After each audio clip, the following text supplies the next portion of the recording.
Most dangerous place in world for media persons.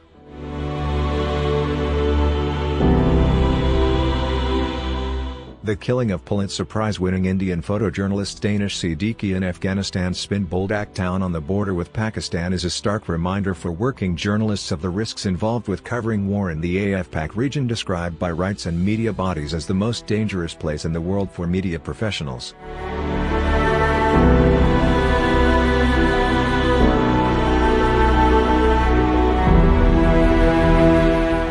While Siddiqui lost his life after being caught in a crossfire of Taliban and Afghan security forces, a vast majority of those killed on both sides of the Pak-Afghan border were systematically murdered for failing to give up their passion for independent journalism.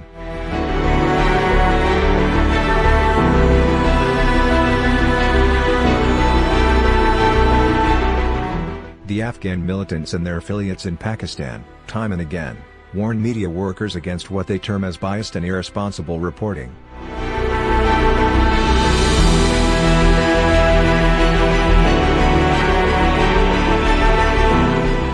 Newat Rawan, a high-profile Afghan television journalist, was shot dead in Kandahar city in May this year, a day after the Taliban issued warning to journalists against portraying them in a negative manner.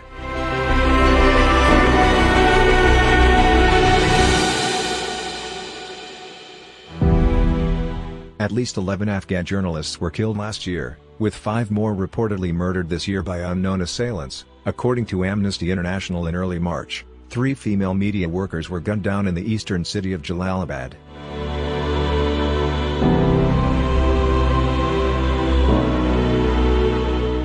Around 1,000 Afghan media workers have left their jobs in the past 6 months, Afghan Journalists Safety Committee, a body for protection of journalists, recently said.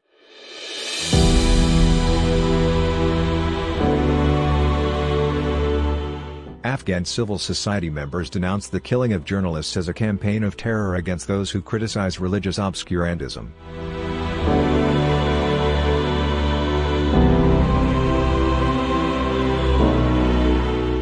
The attacks on media workers had significantly increased in Afghanistan after the U.S. started peace talks with the Taliban in Doha.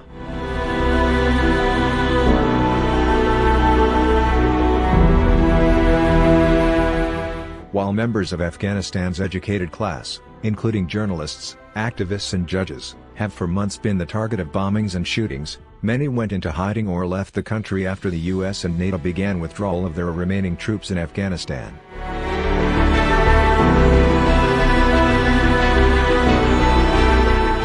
The American pullout was coupled with Taliban victories in many districts of the war-torn country.